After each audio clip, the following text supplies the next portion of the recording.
Hey guys, how's it going? Hope you're doing well. My name is Crown, and today I'm going to read you some very interesting stories that I hope that you're gonna love. And now, without further ado, let's go! So this is a story from a long time back that is the biggest bit of revenge I've ever gotten. While I was in college, I had my EMT certification and decided to go for an EMT job after getting laid off from another job. It didn't pay as much, but I found a decent local job that was by my house, so I applied and got a position. I could tell it was a smaller outfit.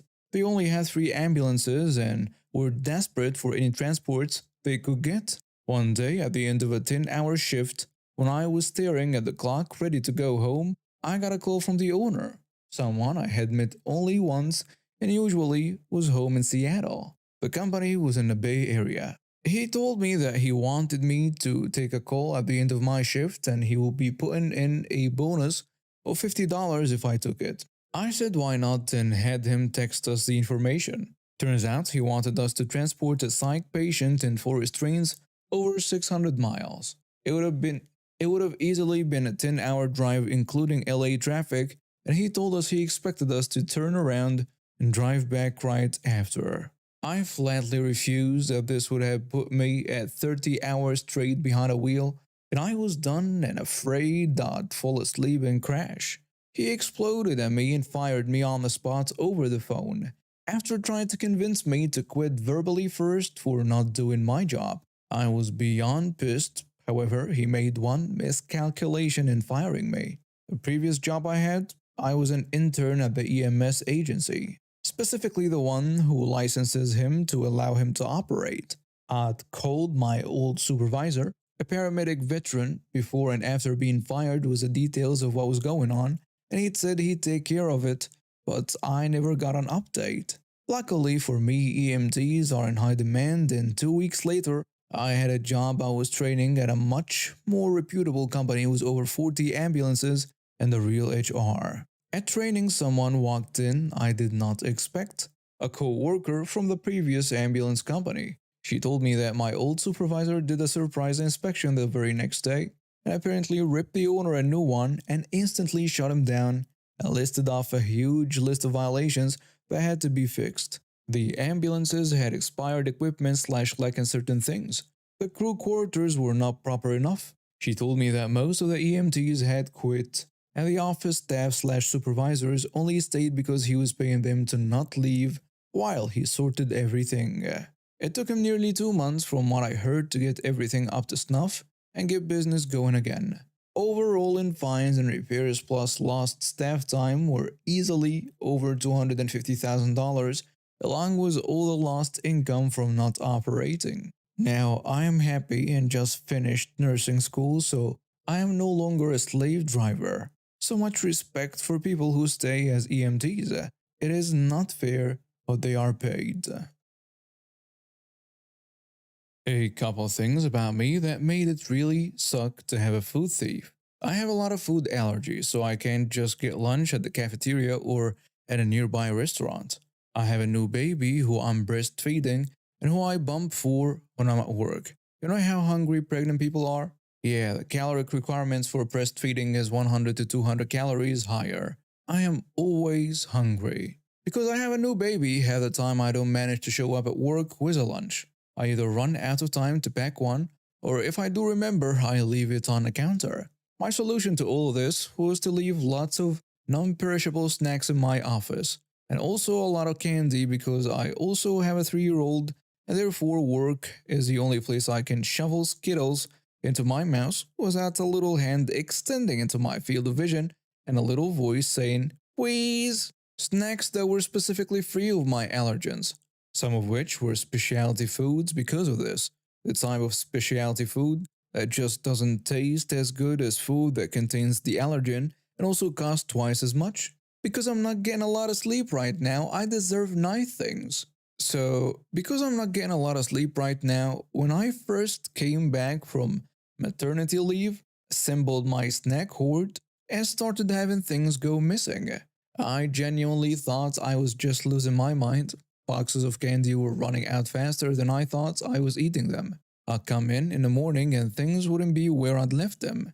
At one point, I brought a bag of chips to work, folded the rim of the bag down so I wasn't plunging my arm elbow deep into a grease pit, and then put a back clip on it when I went home. And when I came in the next morning, the bag was unrolled and reclipped. I went, wow, I must be more tired than I thought. Rolled the bag back down, and the next morning it was unrolled again. Just little things like that, almost every day, that made me go, wow, the post baby brain is worse than I thought. And then I got the flu, and I was out for a whole week. Left behind at the office was an almost full box of Enjoy Life cookies, which are not enjoyable but are free of all major allergens, and are also $5 a box for like 12 cent little sand pies with some cinnamon on top. I ate one row of these cookies, and then I was out of the office for a week. For 1 week, I was not eating any of my snack hoard, but someone else was. Because I came back to work, opened my box of cookies, and found one. There was one single solitary cookie left. And on further examination, the one box of candy that had been opened was nowhere to be found. And on top of that, the thief had done me the courtesy of opening a new box for me, except that they actually followed the push here to open instructions instead of just ripping one end of the box open like I do, which they should damn well know at this point because by this time, they've been stealing from me for 2 damn months. The combination of these two things, the sheer freaking audacity it takes to open a new box so you can continue stealing from someone, until the consumption of almost a whole box of specialty cookies that aren't even good, enraged me enough that, after going to my boss and getting some vague promises about checking if the security cameras in my wing of the building are functional or not, I went straight to Amazon and ordered myself a nanny cam. Not for my baby, for my snack hoard. Conveniently, it arrived the day before Valentine's Day. I set it up on top of a file cabinet looking down at my desk. On the desk, I laid out a fantastic spread of baked snacks. I got all my thief's favorites and then I took it one step further. I bought myself a Valentine heart, broke the seal to make it more inviting, and left it out of my desk. The next morning, I came into some very obvious snack carnage. My thief had slowly been getting more brazen. Again, who opens a new box of something and opens it differently than the person they are stealing from? But this was just on another level. Individually wrapped things have been dumped out of their boxes. Bits of packaging have been thrown away. And yep, they'd eaten some of the Valentine candy. For shame, office thief. Don't you know that's from someone who loves me? I played back the video. All was quiet throughout most of the evening, and I was just watching the shadows lengthen as the sun slowly set through the hallway window. And then, shortly before midnight, the night janitor arrived. I went right ahead and took a 12-minute break in my office, sitting in my chair, eating my food. I started taking screenshots. I got him shoveling candy into his mouth with full palm to lips intensity, pouring things out onto the desk to pick his favorite flavors, not even bothering to put them back where he found them. And yes, eating my damn Valentine's candy. Screenshots went directly to my boss in an email. I went directly to my boss's door to hover and grin and ask if he'd read my email. And I got assurances of a strongly worded email to the cleaning company and the barring of this particular employee from our place of business. I was also tactfully asked to please take my unauthorized spy camera home, which I did. I thought this was over until the girl who works the concession stand dropped by to thank me. Apparently the food thief would start his shift just as she was closing down for the night. I would try to get free coffee in that creepy guy way. And then one of the reception staff came by with the same sentiments. I'd never met the guy face to face, but apparently as a woman, it was not a fun experience to have. I showed my screenshots to a few co-workers, whose eating OP's food had become office gossip by this point, and word had spread fast. I worked an earlier shift, so I didn't recognize him, but people whose shifts overlapped with his did. I hadn't told my husband about what I'd done because when I came home raging about the blatant theft that had gone on while I had the flu, his only response had been, "You really shouldn't be leaving food at work then." But when I came home with an nanny cam and explained where and why I got in it, the reaction surprised me. You know, I think this is the first time I've seen you stand up for yourself. I'm proud of you. And you know what, Reddit? I'm proud of myself too. To explain things a bit, I live in Korea, where studying and getting into college is a huge deal. Our college also starts at March, unlike the United States. This event happened in January. About 2 years ago, when I was in 11th grade, my brother, who's 4 years older than me, gave me his PC that was bought when I was in 10th grade. It had maxed out specs, including two state of the art graphics cards and a killer CPU capable of running most games for the next 4 years or so. However, in Korea, it's almost a federal crime to do anything other than studying when you're in high school. So, my parents didn't like that I got a bad A computer in my second year of high school. However, since I was an obedient little chicken, I never downloaded any games and promised to keep it that way until I got into college. That same year at Chuseok, which is a national holiday held in October, my piece of crap cousins, there were two, one was the same age as me and one was 5 years younger, came to our house. Since it's a family gathering and my father is the eldest son, they were known to throw fits when they didn't get their way, and had a history of breaking glassware and other things in our house which they never paid for. I was and still am an introvert, so I just said hello to my family, ate lunch, and went straight to my room to sleep. I made sure to lock my bedroom door since my room was filled with Lego, snacks, and other things like the PC, and I didn't want my cousins to lay their grubby little hands on it. After about an hour after I fell asleep, I heard laughing noises and immediately felt the rage building up under my skin. It was the cousins, and they managed to pick the lock on my door using chopsticks. I don't know how I managed to stay asleep, but apparently they turned on my PC, downloaded a ton of games I never play, and were cranking up the volume to 80%. I sprung out of my bed and yelled, "What are you doing in my room?" I made sure to lock it, but they replied with a smug grin that makes me want to punch a wall just by thinking about it. "Well, you should have locked it up good. Too easy for me." And just kept on playing. I was livid, but didn't want to cause a scene, so I just told them to just play games and not download weird crap that screams that they are a virus. Fortunately, they just stuck to their games. However, that was not all. When it was time for them to go, they went to their mom, my aunt, and they whispered something in her ears while maintaining eye contact with me. I knew that crap was about to hit the fan. Of course, the following conversation took place. Aunt asks me, "How old are you, OP?" I tell her, "You're my aunt. I think you're supposed to know." Mom tells her, "He's in 11th grade." "So you're studying hard, huh?" She already knew the answer to that since I was owning her son in terms of academic achievement. Yeah, I am. "So you wouldn't have time to play with your computer then?" Ah, crap, here we go. Just because I'm not playing games on it doesn't mean I'm not using it. I use it to download PDFs of problems and do homework. She just flat out ignores me. "Well, since you're not using it, can you just give us your computer? My kids here really enjoyed it, since our computer is crap." And before I even let out a single word, my mother exclaimed, "Yes, you can." I know that most of you guys would think that this is absolute nonsense on my mother's part, but my mom still thought that this computer was bringing my grades down. Although I stayed among the top 1% in my school all along. And college is a big thing here in Korea. However, despite understanding why my mother wanted to get rid of the BC so bad, I wasn't having it. I told that family to get out of our house, or I will do whatever I want with my BC. However, to my horror, when I came back from the library after studying, I noticed that my BC was gone and replaced by an envelope with the equivalent of $100 on my desk.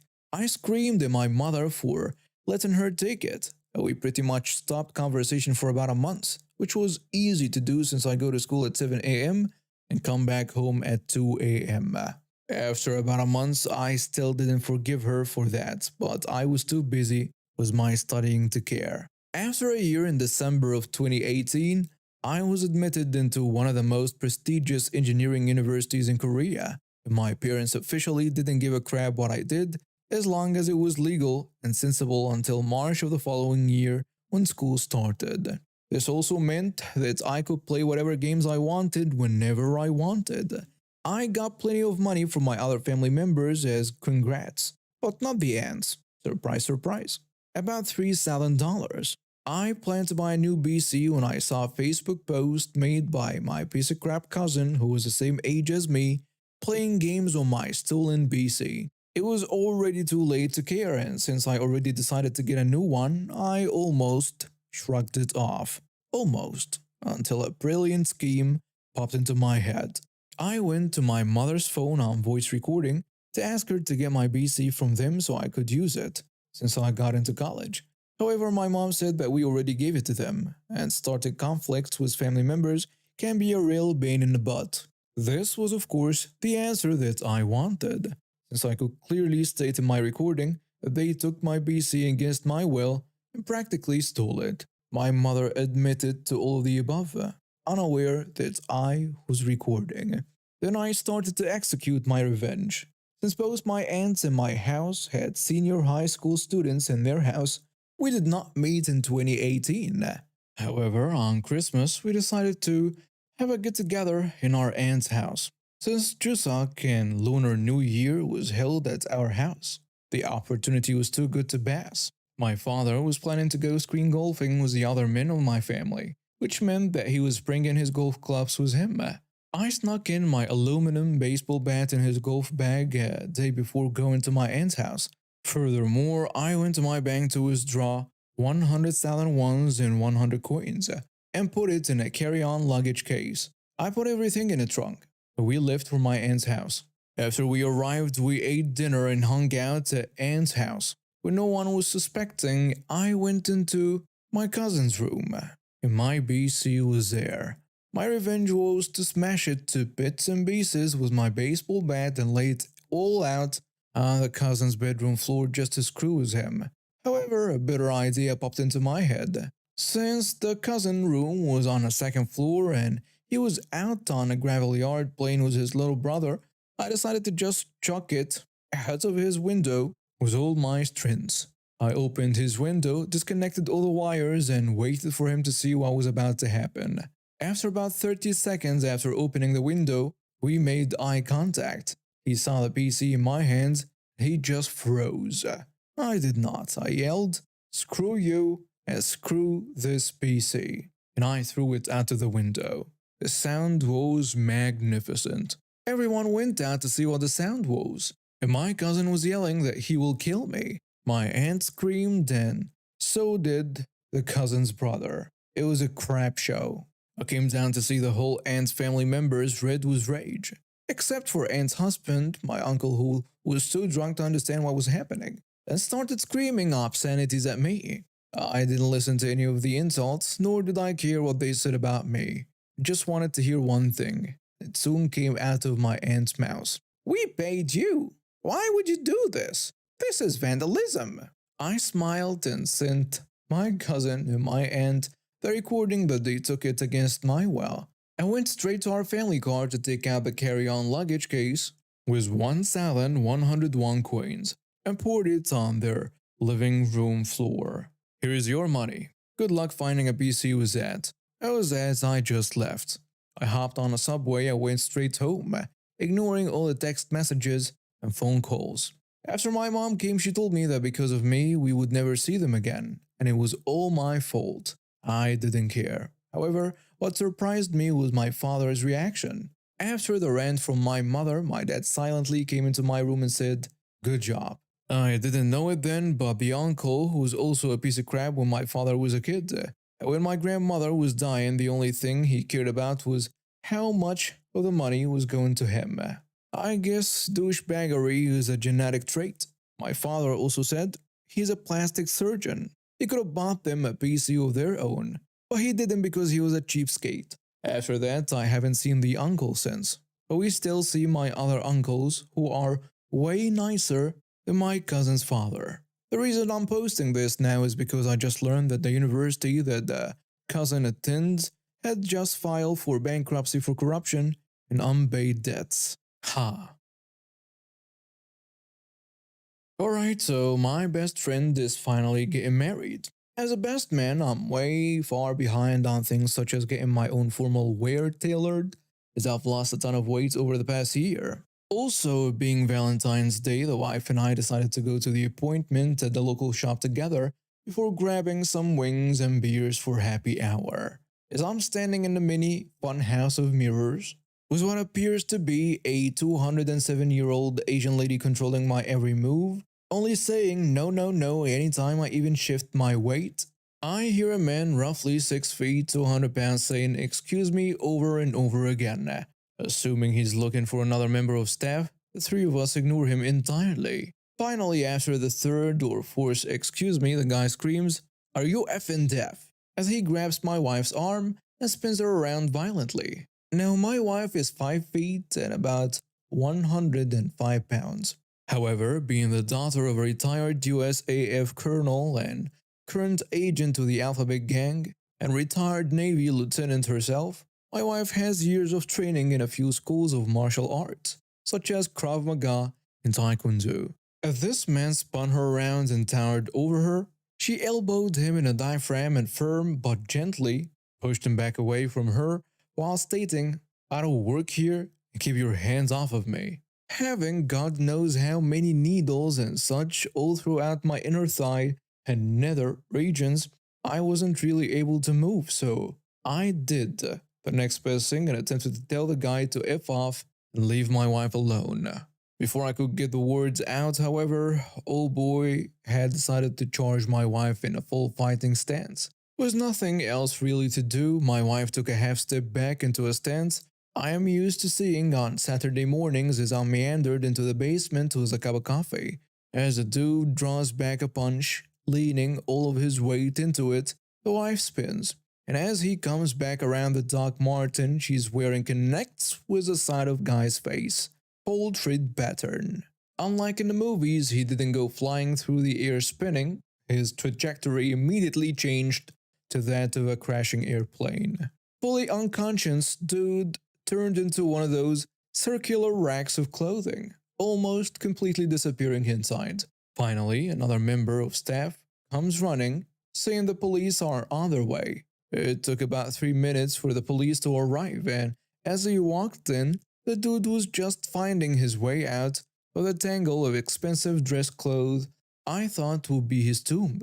With statements from myself, the two staff, and finally cameras, the dude not only found himself with a shattered orbital and a few broken teeth, but he was handcuffed to the gurney as they loaded him into an ambulance. I swear, I can't take her anywhere.